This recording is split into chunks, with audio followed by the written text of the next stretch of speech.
Hello and welcome to the Sardana Academy.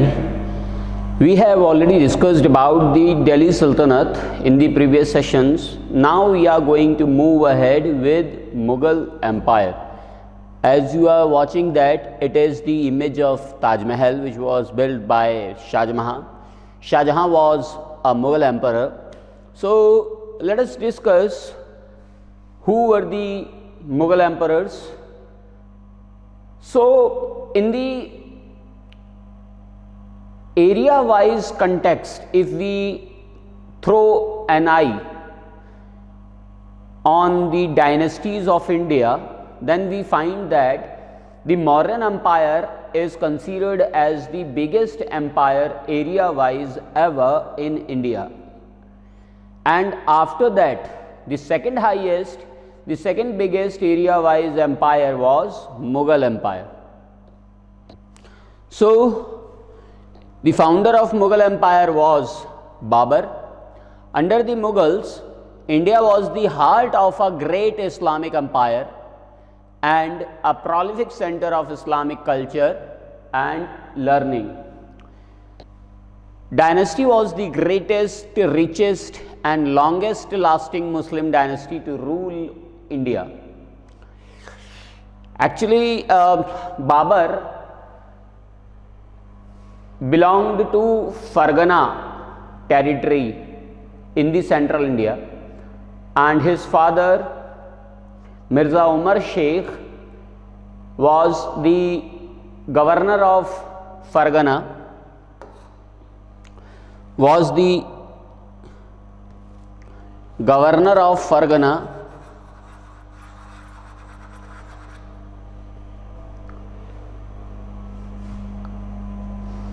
and his mother Mirza Umar Sheikh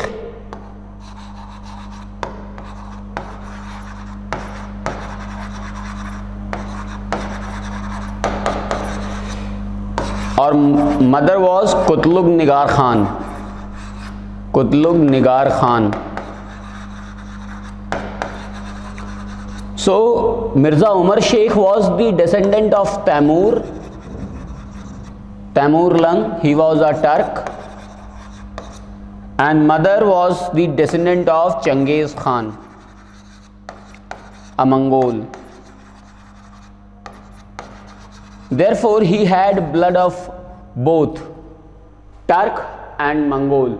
Therefore, Babur fused the term Mongol with Turk and became Mughal. Mongol और तुर्क को मिला करके मुगल नाम develop किया बाबर ने. When he was 14 years old, his father died because there were so many clashes between Uyghur tribe and Fargana citizens. Therefore, Uyghur tribe killed his father Mirza Umar Sheikh, and being a 14-year-old child, he was very much underburdened.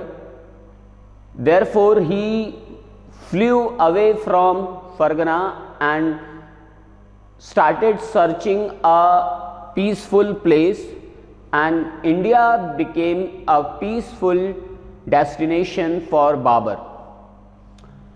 Babur attacked so many times on India, like Babur attacked for the very first time in India in the year 1517,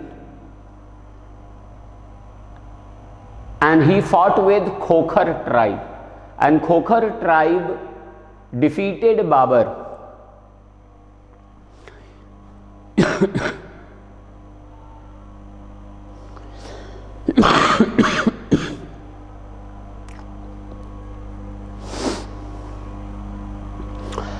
Babur, the first of the Mughals, actually during that time in 1526, there was the last dynasty of Delhi Sultanate ruling over Delhi, it was Lodi dynasty and the ruler was Ibrahim Lodi. So to dethrone Ibrahim Lodi, his brother and his uncle started making conspiracy. Daulat Khan Lodi and Alam Khan Lodi. Daulat Khan Lodi and Alam Khan Lodi invited Babur, started giving their support to Babur, and due to their support, Babur became victorious in first battle of Panipat. तो पानीपत की पहली लड़ाई हुई, first battle of Panipat in the year 1526, जिसमें बाबर ने दौलत खान लोदी और इब्राहिम लोदी की हेल्प से इब्राहिम लोदी को मार दिया और दिल्ली और आगरा पर कब्जा जमा लिया. Then came Humayun, then Akbar, Akbar the Great. These are the nicknames or the titles you can say. Humayun, the luckless leader; Akbar the Great; Jahangir, the paragon of stability; Shah Jahan, the master builder; Aurangzeb, the intolerant.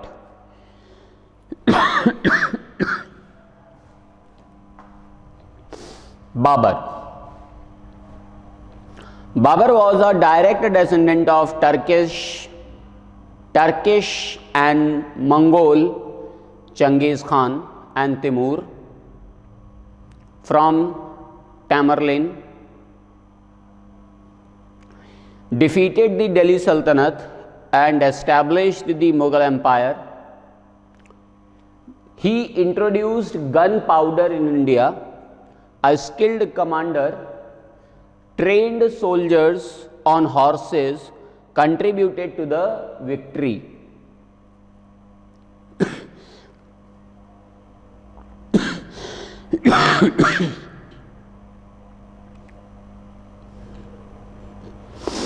gained control of the whole northern India. पूरे northern India पर इसने control develop कर लिया था और इसने अपनी capital Agra को ही बनाया, because at that time the capital of India was Agra.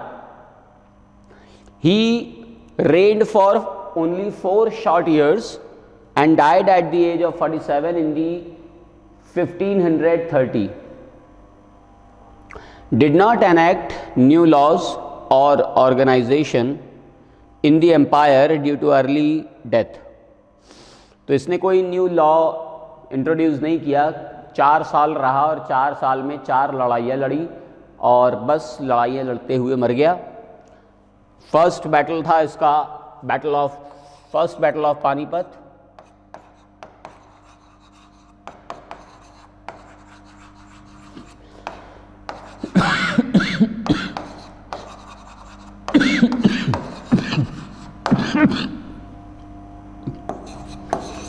(1526) में.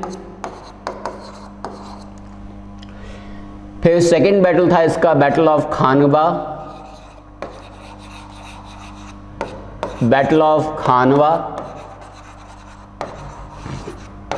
1527 में. In this battle of Khanwa, he defeated Rana Sanga and acquired the territory of Rajputana. Third battle was Battle of Chanderi.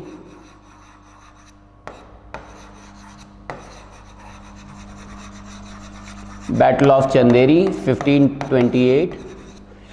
And in this 1528 Battle of Chanderi, he defeated a Hindu ruler, Medini Roy.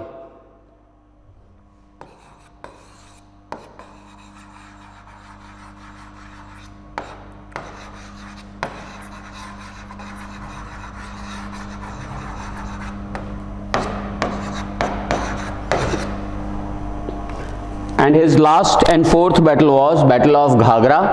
Ghagra was the river.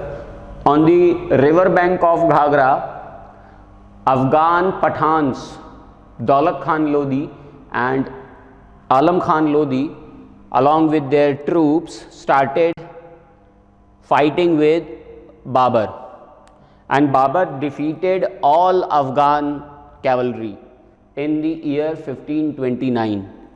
So it happened that he fought 4 consecutive battles, and due to that he got severely injured and therefore he died at the age of only 47 years.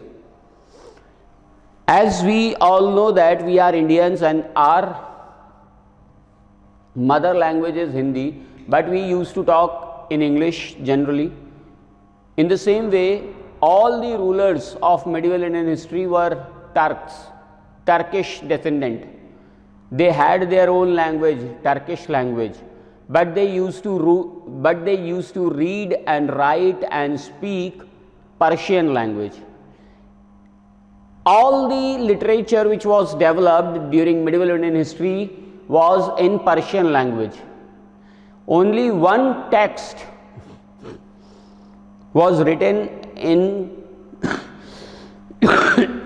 Turkish language, and that was written by Babur, his own autobiography known as Tujuk-e-Babri. Tujuk-e-Babri.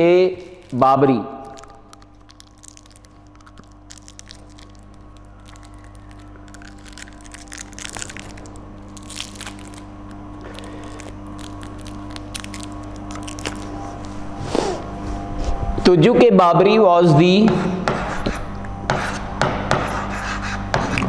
autobiography of Babur which was written in Turkish language. It is the only text which was written in Turkish language, and this Tujuk-e-Babri of Turkish language was translated into Persian by Akbar. Akbar made its translation through Abdul Rahim Khan Khana, and Abdul Rahim Khan Khana translated Tujuk-e-Babri in the form of Babar Nama in Persian language.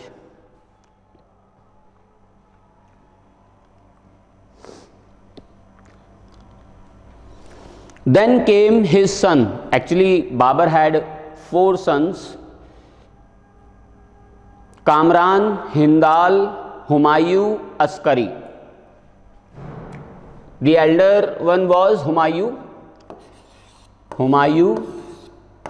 Kamran, Hindal, Askari.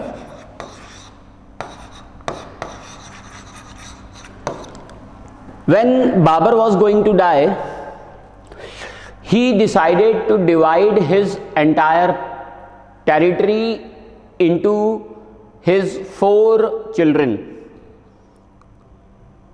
Kamran was very flamboyant, very enthusiastic, very बहुत ज़्यादा महत्वाकांक्षी था वो, और उसको चाहिए था आगरा और दिल्ली की जागीर, बट बाबर ने उसको काबुल, कांधार, हेरात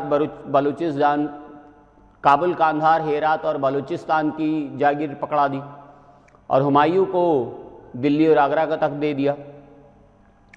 तो इससे कामरान चिढ़ गया। Kamran was getting annoyed with his brother Humayun and started making controversy against his own brother. Many a times Humayun confronted Kamran in the war, in the battle. So Humayun is called as the luckless leader. From 1530 to 1556, Humayun was the ruler, but in between 15 years, the Mughal Empire was vanished. After Babur died, he was succeeded by his son Humayun in 1530. Humayun was 23 years old. He was not a soldier, and unlike his father, neither skilled nor a wise leader. Actually, he was very much fond of reading, writing. So he constructed a library to read books, because he was very much fond of reading different culture, different languages. Therefore, he was not a good fighter, he was not a good soldier. Inherited a disunited and disorganized empire. In 1540, Sher Shah of Bengal defeated Humayun and took over the Mughal Empire. The empire was lost from 1540 to 1555. He was exiled but later regained power in 1555. So 15 years Mughal Empire was vanished from India, and in these 15 years Suri dynasty was ruling over India. Suri dynasty is another Afghan dynasty, second Afghan dynasty after Lodi. So in the battle of Kannauj,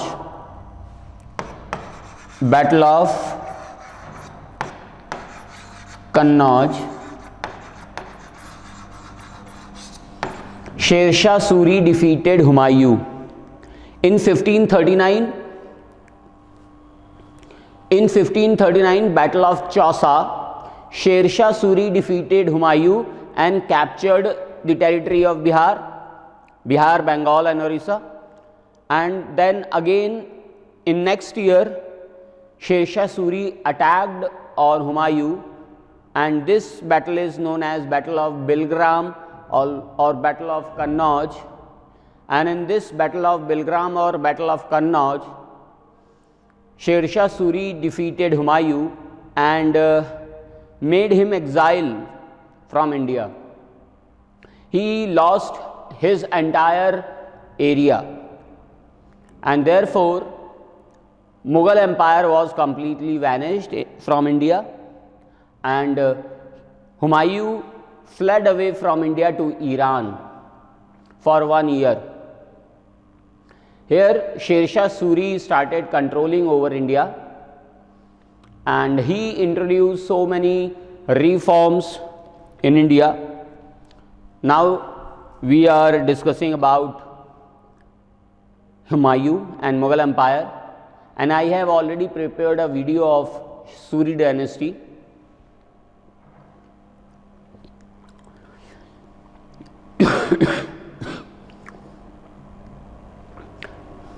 In the year 1540, when he lost his empire, before that he got married with Hamida Bano Begum, and then when he lost his empire, he fled away from India with his wife, and when he came back, Hamida Bano Begum was pregnant.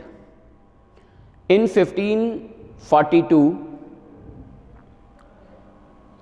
when Hamida Bano Begum was pregnant, he came back to India and started getting shelter from the ruler of Amarkot Palace, Raja Amar Singh, and Queen Durgavati started giving shelter to Hamida Bano Begum. Therefore, Akbar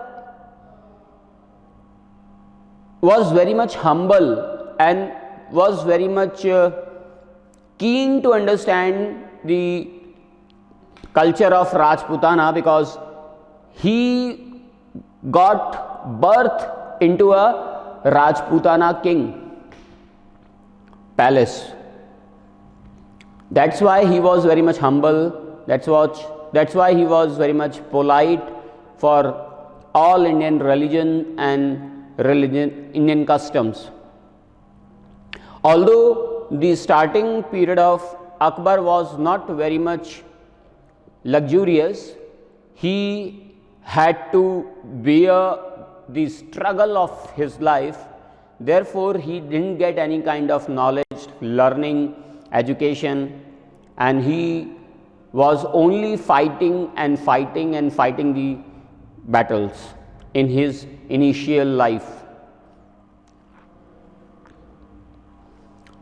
Humayun regained his lost power in the year 1555 when he fought Battle of Sirhind.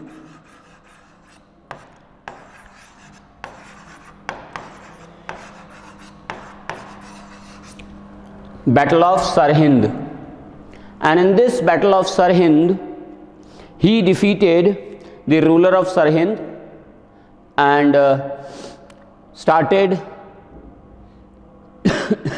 establishing Mughal Empire in Sirhind. In the year 1556,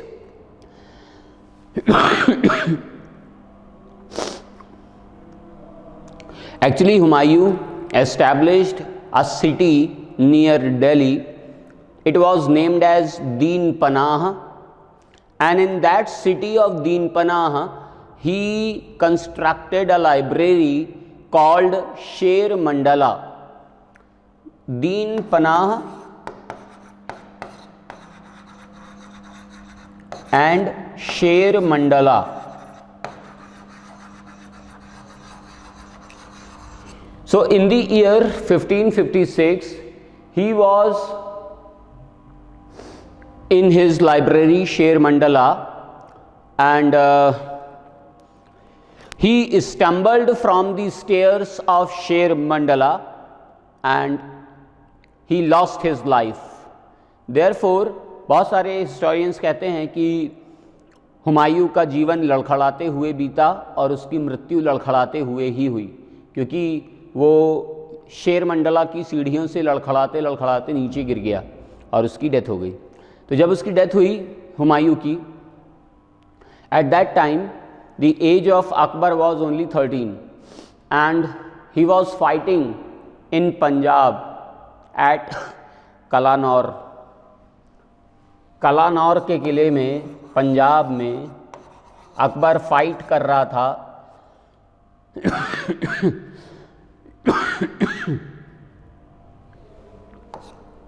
Akbar के चाचा बैरम खान ने कलानौर के किले में ईंटों का सिंहासन बनाया और उस पर उसका कोरोनेशन किया गया, उसका राज्याभिषेक किया गया after the death of his son, after the death of his father. तो अब हुमायूं की डेथ हो गई 1556 में और 1556 में अकबर को नया रूलर डिक्लेयर कर दिया गया।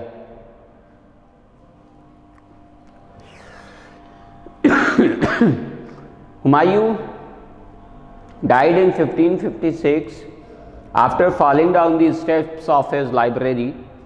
He is known as the luckless one. Then came Akbar, Akbar the Great. Akbar became the new Mughal ruler at the age of 13 or 14, whatever you can say. Regent and his mother ruled in his name for 4 years. तो हमीदा बानो बेगम और जो reagent थे जैसे बैरम खान, पहले बैरम खान के under में काम करता रहा अकबर, फिर बैरम खान की हत्या कर दी गई गुजरात में, तब फिर महामनगा के इन्फ्लुएंस में आ गया अकबर, महामनगा के अंडर में 2 साल काम किया उसने। तो ऐसे टोटल 4 इयर्स तक 1556 से लेकर के 1560 तक वो रीजेंट्स के अंडर में ही वर्क करता रहा। 1560 से उसने इंडिपेंडेंटली वर्क करना स्टार्ट किया अकबर ने। Akbar was an ambitious and noble commander built the largest army ever in the empire, सबसे बड़ी आर्मी मुगल एम्पायर में बनाने वाला अकबर ही था। Help to conquer nearly all of modern day northern India and Pakistan, तो इसने पूरे उत्तर भारत और पाकिस्तान तक जीतने में सहायता की। He was a great administrator, developed a centralized government. It delegated 15 provinces, each under a governor, and each province into districts, and each districts was further subdivided into smaller sections. तो उसने अपने पूरे टेरिटरी को 15 provinces में divide किया और 15 provinces में 15 governors appoint किए, और हर प्रोविंस में डिस्ट्रिक्ट्स हुआ करते थे और हर डिस्ट्रिक्ट्स में स्मॉलर सेक्शंस हुआ करते थे। Best known for tolerance of his subject specially Hindus, तो उसने हिंदूज़ के लिए बहुत ही ज़्यादा सहिष्णु वाली पॉलिसीज़ अपनाई, टॉलरेंट पॉलिसीज़ अपनाई, और उसी ने ही जजिया टैक्स जो लिया जाता था हिंदूज से वो ख़त्म कर दिया था।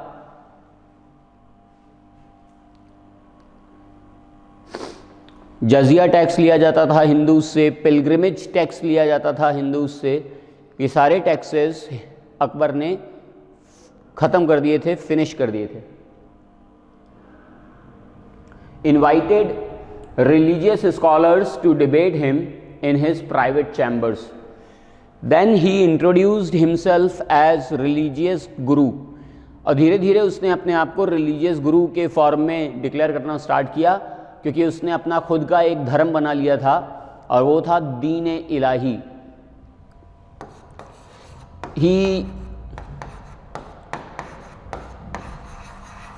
और इस दीन इलाही धर्म को उसने गंगा के किनारे प्रयाग से इंट्रोड्यूस किया, और प्रयाग का नाम बदल करके इसने इलाहाबाद कर दिया फिर, इसीलिए तो दीन इलाही इंट्रोड्यूस किया। The first and only Hindu who adopted Deen Ilahi religion was Birbal. Birbal Akbar के 9 रत्नों में से एक था। बीरबल का ओरिजिनल नाम था महेश दास। Todarmal was another Hindu and his Navratna. He was a revenue minister, so he introduced so many different policies in revenue. Man Singh was his commander of army. He was another Hindu.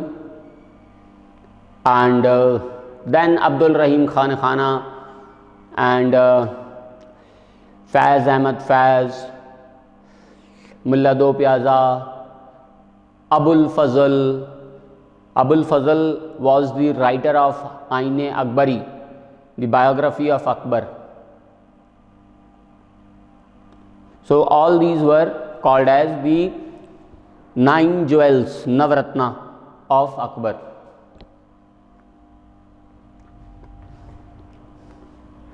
Invited religious scholars to debate him in private chambers. तो ये जो religious scholars होते थे उनको बुलाता था अपने private chambers में और उनके साथ धर्म पर डिस्कशन करता था। Developed his own faith called Din Ilahi. Din Ilahi was a mixture of the other religions. Akbar had studied from those debates. Religion never caught on.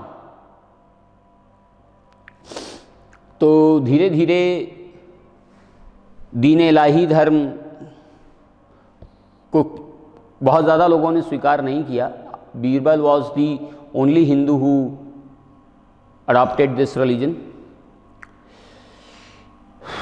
तो उसके बाद जब किसी ने उसे अडॉप्ट ही नहीं किया तो बंद कर दिया धीरे धीरे अकबर ने खुद ही।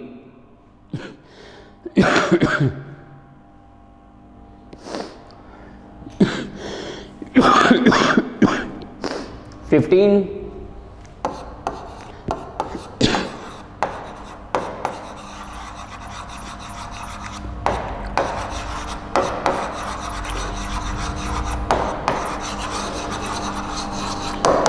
1576 में बैटल ऑफ हल्दी घाटी लड़ा गया।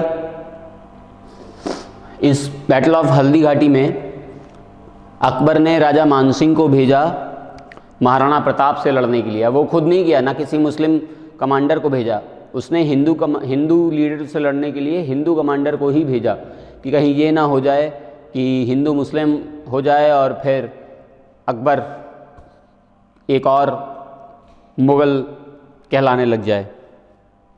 तो इसी वजह से, इन सब पॉलिसीज़ की वजह से ही अकबर को द ग्रेट कहा गया, या कनिंग, या जो भी आप समझ लो। बहुत ज़्यादा एडमिनिस्ट्रेटिव स्किल्स थी इसके अंदर।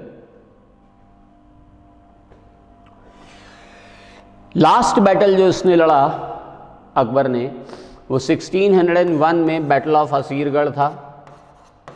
मध्य प्रदेश में असीरगढ़ का किला, बैटल ऑफ असीरगढ़। कहते हैं इस किले को खोलने के लिए अकबर ने सोने की चाबियां बनवाई थी। और फिर 1601 में असीरगढ़ के किले को जीतने के बाद 1605 में 1605 में अकबर की डेथ हो जाती है। अकबर की जो पत्नी थी उसका नाम था हरकाबाई। मतलब वैसे तो कई सारी पत्नियां थीं, लेकिन जो सबसे बड़ी मरियम उज़्ज़मानी हुआ करती थी वो हरकाबाई थी, और रुकैया बेगम थी। तो हरकाबाई से जो पुत्र प्राप्त हुआ अकबर को, वो जहांगीर के नाम से अगला रूलर बनता है। जहांगीर का टाइम 1605 से लेकर के 1627 तक रहा। द पैरागॉन ऑफ स्टेबिलिटी कहा जाता है जहांगीर को। Jahangir succeeded his father Akbar in 1605। Opposite of his father, he was just opposite of his father. Poor monarch and warrior, but good at maintaining the status quo. तो ये जस्टिस लवर भी कहा जाता है, क्योंकि इसने अपने पैलेस के, अपने फोर्ट के गेट पर एक 30 फीट लॉन्ग रोप बनाई, और उस 30 फीट लॉन्ग रोप में एक बड़ी सी जस्टिस बेल टांग दी। अगर कोई रात में 2 बजे भी वो घंटी बजाता तो उसे रात के 2 बजे वो न्याय दिया जाता, दरबार लगा करके। खैर, ही continued many of Akbar's policies. बहुत सारी अकबर की पॉलिसी को कंटिन्यू किया उसने। फ्रीडम ऑफ वर्शिप, जैसे पूजा करने की स्वतंत्रता सभी को दी गई।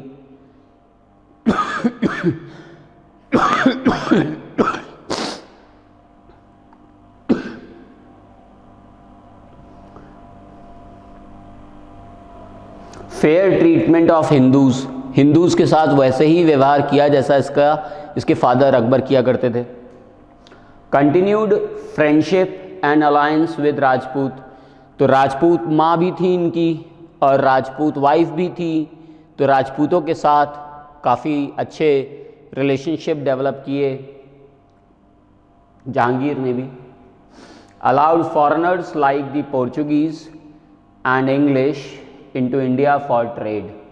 तो उस टाइम तक पोर्चुगीज़ इंडिया आ चुके थे, तो पोर्चुगीज़ को इंडिया में ट्रेडिंग राइट्स दिए जहांगीर ने।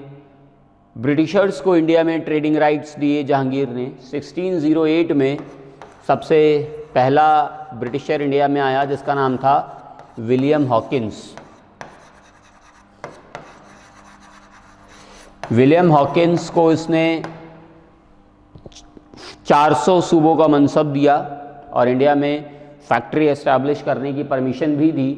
And by getting the permission from Jahangir, Britishers established first factory at Masulipatam in the year 1611. 1611 में मसूलीपट्टनम में सबसे पहली ब्रिटिश फैक्ट्री एस्टैब्लिश होती है।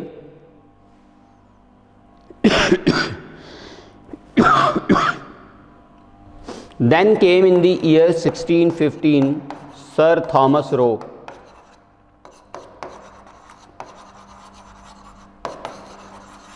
थॉमस रो 1615 में इंडिया आया।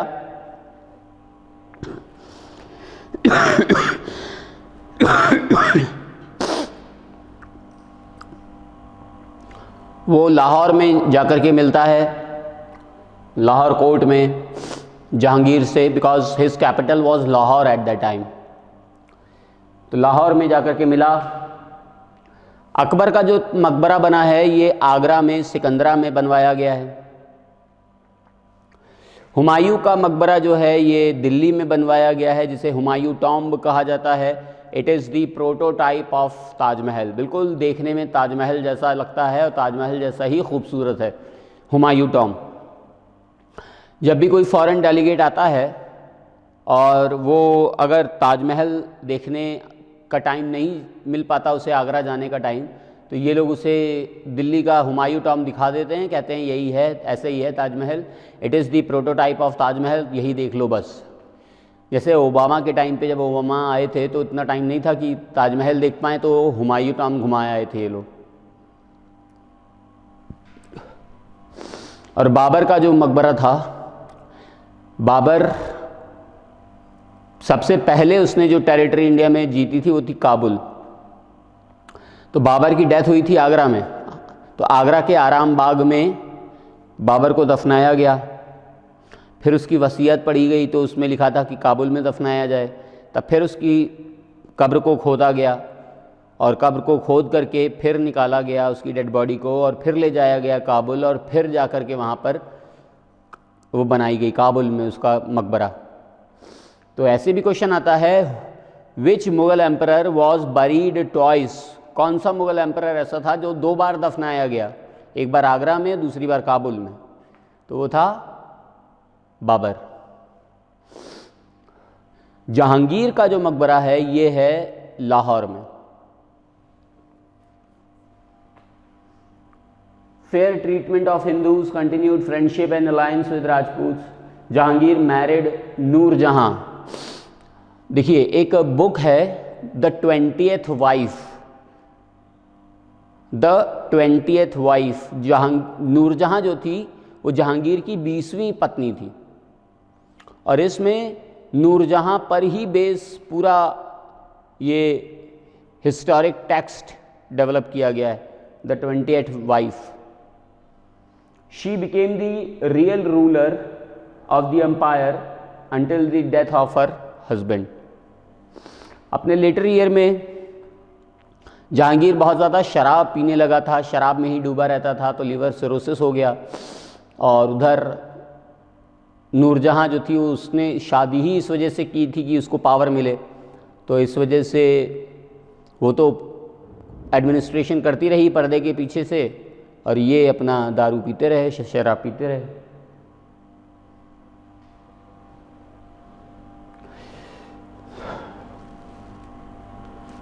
जहांगीर ने सिखों के 5वें गुरु थे गुरु अर्जुन देव।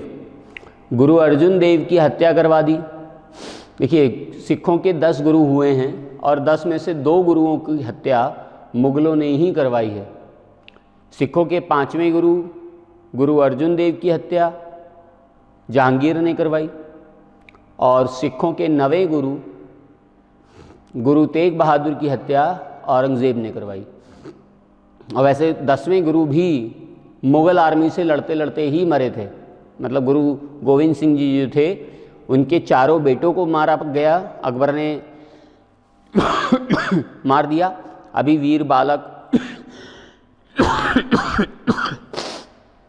बाल दिवस हम लोग मनाना स्टार्ट किया है इन्हीं के लिए।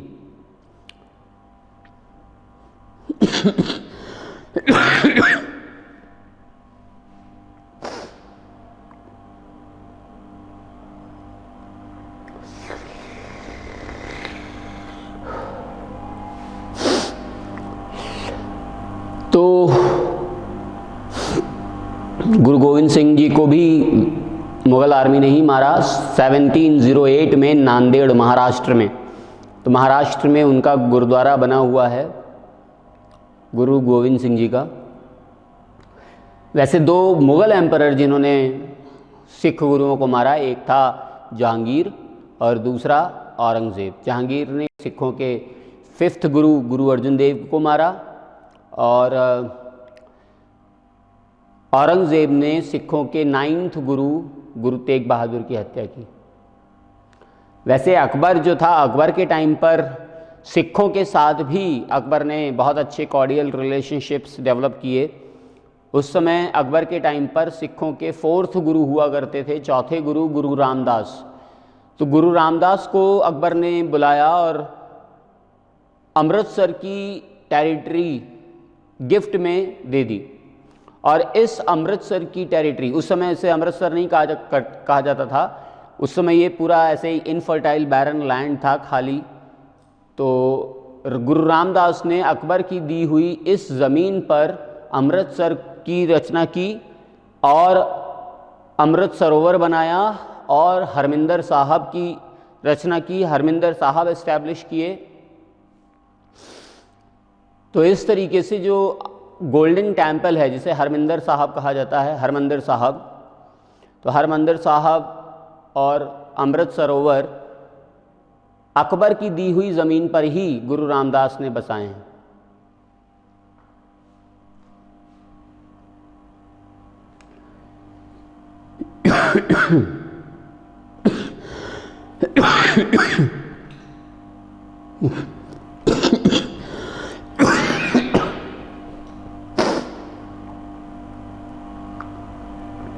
Under the influence of his wife and many others, Jahangir was not able to rule like his father. He loved to drink and enjoy himself. शराब पीने का और एंजॉय करने का बहुत शौकीन था ये। He had to suppress many rebellions. उसने कई सारे विद्रोहों को भी सप्रेस किया, ख़त्म किया। Important posts in the court were given to families, friends and especially those close to his wife Noor Jahan. Then came Shah Jahan. Jahangir और जगत गोसाई। जगत गोसाई मारवाड़ के मोटा राजा उदय सिंह की बेटी थी जगत गोसाई। जगत गोसाई से जहांगीर को एक पुत्र प्राप्त हुआ जिसका नाम बचपन में खुर्रम रखा गया और यही खुर्रम बड़ा होकर के शाहजहां बनता है। वैसे मानसिंह जो थे, मानसिंह की बेटी थी मानबाई। मानबाई से भी जहांगीर का निकाह हुआ और उनसे खुसरो नाम का पुत्र प्राप्त हुआ। ये खुसरो था और ये था खुर्रम। तो खुसरो को मानसिंह चाहता था कि वो अगला मुग़ल एम्परर बने और इसीलिए मानसिंह ने खुसरो को ऐसे प्रिपेयर किया, तैयार किया कि वो बन जाए अगला रूलर। लेकिन अकबर नहीं चाहता था कि खुसरो बने। तो अकबर कह रहे हैं जहांगीर नहीं चाहता था कि खुसरो बने। तो इसी वजह से बहुत दिन हो गए जब, तो खुसरो ने अपने ही फादर जहांगीर के ख़िलाफ़ रिवोल्ट कर दिया और उस रिवोल्ट को ख़त्म किया जहांगीर ने और अपने बेटे खुसरो को पकड़ करके कैद खाने में डाल दिया। उसकी दोनों आंखें फोड़ दी कि अब क्या विद्रोह करोगे तुम, और वो उन कैद खाने की दीवारों से टकरा टकरा करके मर गया। उधर मानबाई ने सुसाइड कर लिया जब ये पता चला कि खुसरो मर गया है। तो फिर जगत गोसाई का बेटा खुर्रम शाहजहां के नाम से अगला रूलर बनता है 1627 से लेकर के 1658 तक। द मास्टर बिल्डर कहा जाता है इसको। ऐसे ये भी बहुत ज़्यादा फैनेटिकल शॉविनिस्टिक पर्सन था, बहुत ज़्यादा रिलीजियस माना जाता है, मतलब religious fanatical reason. Shahjahan succeeded his father in 1627, better ruler than Jahangir. Jahangir से बेटर रूलर था। Restored the efficiency of government, recovered territories, maintained peace, foreign traders were allowed into India and trade increased considerably. The empire was expanded. Shah Jahan was a patron of arts, built many great architecture buildings including Taj Mahal and the Peacock Throne, a brilliant gold throne, peacock throne, encased in hundreds of precious gems.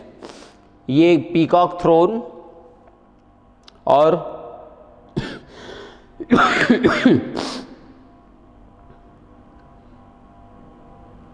Kohinoor diamond, ये दोनों चीज़ें लूट के ले गया था नादिर शाह, अफगान लुटेरा India से। Taj Mahal, built in honor of his wife who died during childbirth। तो शाहजहां अपनी वाइफ मुमताज़ महल से बहुत ही ज़्यादा लगाव रखता था।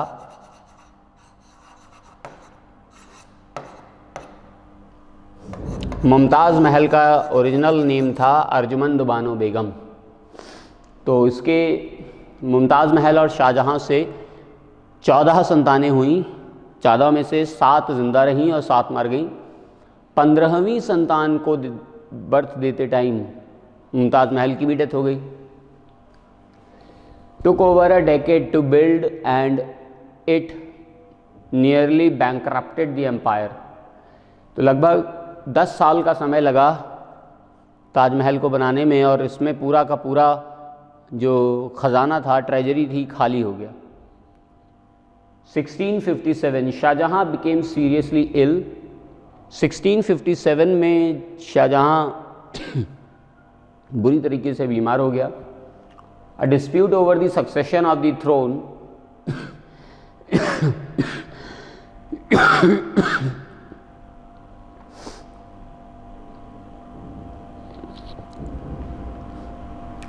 अब जब ये बीमार हो गया तो इसके 4 बेटे, मतलब जिस मुमताज़ महल से 14 संतानें हुई, उसमें से 7 जिंदा रहीं, 7 मर गईं। तो जो 7 जिंदा थीं उनमें 4 बेटे थे, 3 बेटियां थीं। 4 बेटे थे दारा शिको,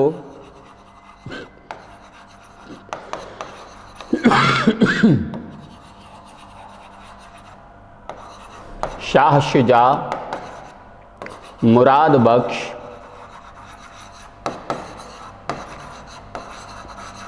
औरंगजेब। और जो 3 बेटियां थीं वो थीं जहां आरा, रोशन आरा, गौहन आरा। These were the 3 daughters and 4 sons.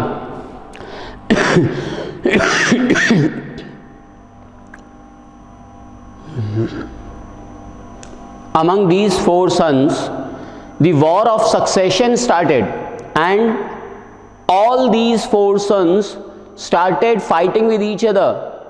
And among these 4 sons, the most flamboyant, most shrewd, most cunning was Aurangzeb. He killed all his 3 brothers and declared himself as next ruler of Mughal Empire. So there were so many war of successions. Battle of Bahadurpur, Battle of Devrai, Battle of Dharmat, Battle of Samugad.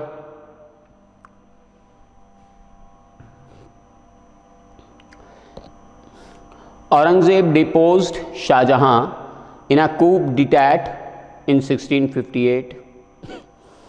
Shah Jahan was imprisoned in the octagonal tower of the Agra fort, from which he could see the Taj Mahal.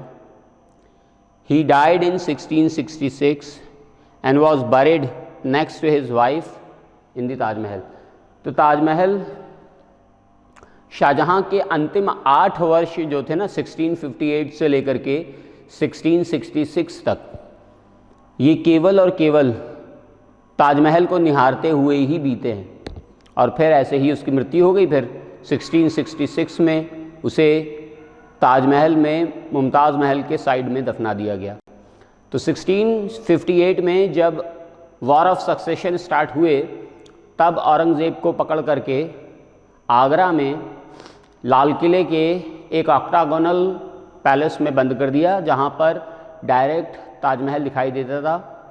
तो ये इसमें उस समय उसकी help उसकी बड़ी बेटी जहांआरा ने भी की। जहांआरा उसके साथ थी खाना पाना खिलाने के लिए। तो 8 साल वो ज़िंदा रहा, 1658 से लेकर के 1666 तक, और फिर फाइनली शाहजहाँ की डेथ हो गई।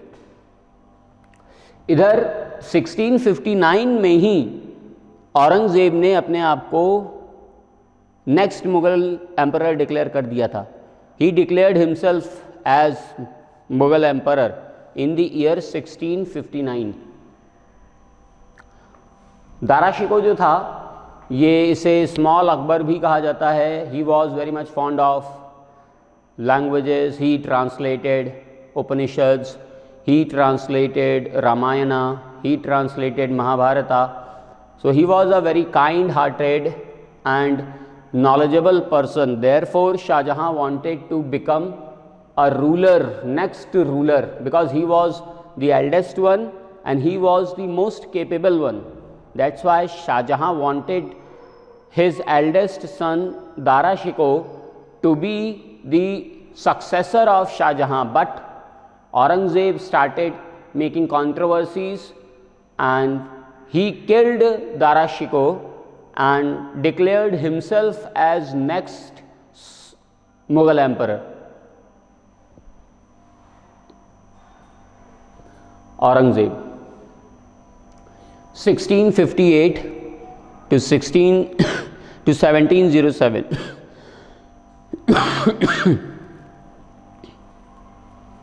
दी इंटॉलरेंट, इसका टाइटल था। Aurangzeb ascended the throne after disposing his father and beating out his 2 brothers.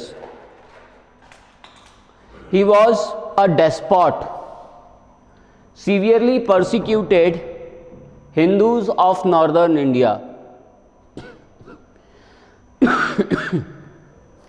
Northern India के हिंदूज़ को उसने बहुत ज़्यादा मारा है, बहुत ज़्यादा टॉर्चर किया। He tortured badly against the Hindus. He री introduced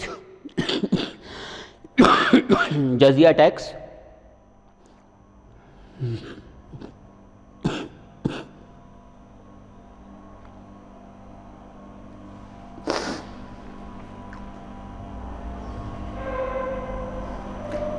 Empire declines under his reign. He removed the tax-free status for Hindus, destroyed their temples, crushed semi-autonomous Hindu states. Primary interest promote Islam versus tolerance. He married to Dilras Bano Begum. Dilras Bano Begum was the princess of Iran, and he renamed Dilras Bano Begum as Rabia ud Durrani. Rabia ud Durrani.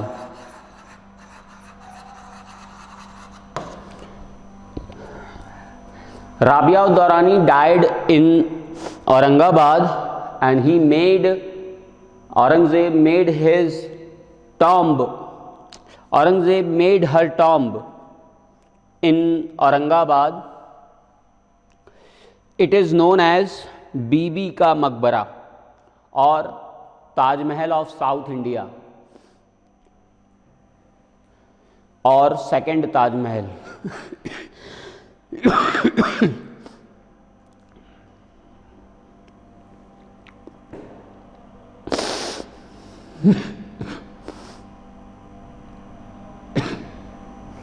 Aurangzeb का ज़्यादा समय मराठों से लड़ते हुए ही बीता।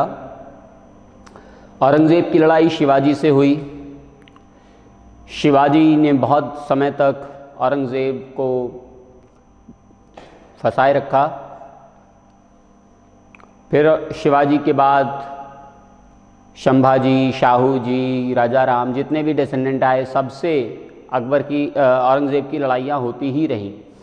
कभी मराठों ने पूरी तरीके से मुग़ल रूल को अडॉप्ट नहीं किया। और फिर फाइनली 1707 में दौलताबाद में औरंगज़ेब की भी डेथ हो गई। औरंगज़ेब ने आलमगीर का टाइटल अडॉप्ट किया था। जहांगीर का मकबरा तो लाहौर में था, शाहजहां का मकबरा ताजमहल है, औरंगज़ेब का मकबरा जो था दौलताबाद में बनाया गया।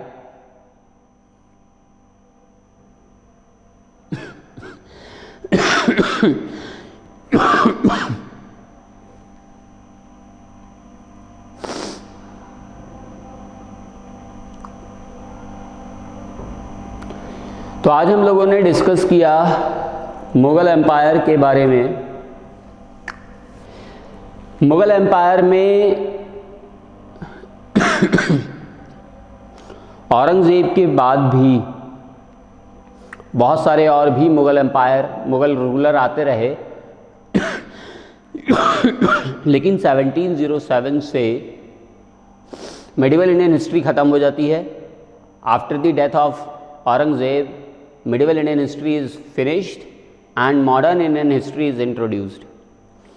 तो मॉडर्न इंडियन हिस्ट्री स्टार्ट होती है, और इस मॉडर्न इंडियन हिस्ट्री में लेटर मुगल्स जो थे वो केवल नाम के रूलर रह गए थे, कोई काम नहीं रह गया था उनका, और उन्हें अजीब अजीब से वियर्ड टाइटल्स भी दिए जाने लगे थे। तो इसीलिए रियल मुग़ल एम्परर्स औरंगज़ेब तक रहते हैं बस। तो लेटर मुगल्स मॉडर्न हिस्ट्री का पार्ट है। नेक्स्ट टर्न पर हम लोग मॉडर्न इंडियन हिस्ट्री डिस्कस करेंगे। आज इतना ही। Thank you. Have a nice day.